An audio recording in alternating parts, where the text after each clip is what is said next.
Il s'est passé en Autriche, il y a quelques jours, une scène politique tout à fait extraordinaire. Cette scène se passait à l'intérieur de l'Assemblée législative autrichienne. Il y avait le chancelier qui était assis en train d'écouter un discours. Le discours était fait par son ancien ministre de l'Intérieur. Et la scène qui s'est déroulée est tout à fait surprenante, tant émanait de ce spectacle d'abord un instant de grande vérité et un instant un peu unique dans la mesure où aujourd'hui, dans la vie politique, les choses sont la plupart du temps édulcorées. Alors que là, le ministre de l'Intérieur, l'ancien ministre de l'Intérieur du jeune chancelier autrichien, a fait une charge d'une très grande violence contre la politique menée par son pays depuis 3 ou 4 mois concernant le coronavirus. Le chancelier était masqué, on ne voyait que ses yeux qui manifestement étaient absolument furieux, et il s'est fait rappeler à l'ordre, d'ailleurs méchamment par son ancien ministre de l'Intérieur, car il a commencé à écrire un SMS pendant le discours du ministre.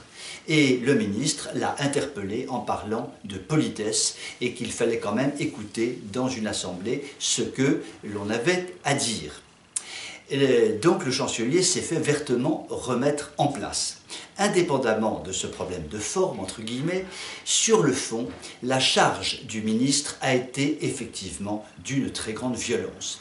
Il a accusé son chancelier de mettre en route ce qu'il a appelé une nouvelle normalité en partant tout simplement de la situation du coronavirus, situation gérée à la mode macronienne, c'est-à-dire basée sur les peurs, sur les mensonges, sur les allers-retours, sur des tas d'incertitudes exprimées publiquement et finalement, l'Autriche se retrouve aujourd'hui dans une situation qui n'est pas très éloignée de celle de la France.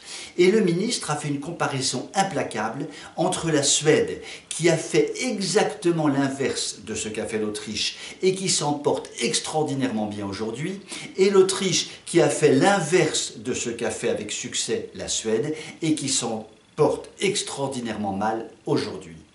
Et le ministre a purement et simplement accusé le chancelier d'avoir opéré toute une opération de communication et d'action visant tout simplement à asservir la population autrichienne en la contrôlant au maximum et en continuant, après la crise du coronavirus, à contrôler cette population qui n'en demande pas tant.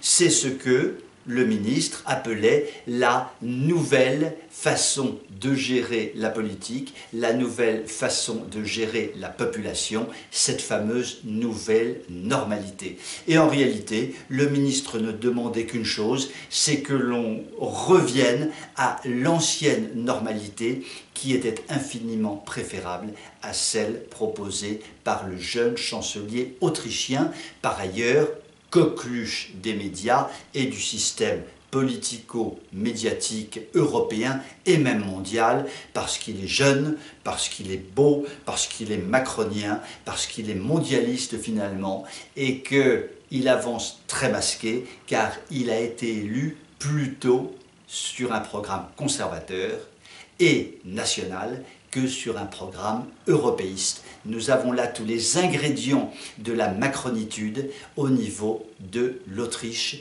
et la charge du ministre contre le chancelier a été salutaire car elle a permis de dire en vérité un certain nombre de choses que le système politico-médiatique européen et mondial refuse obstinément d'avouer. C'est donc finalement une certaine victoire de la vérité et une certaine victoire du peuple, si l'on peut parler ainsi. Sur ces bonnes paroles, je vous dis à demain et je vous souhaite une excellente soirée.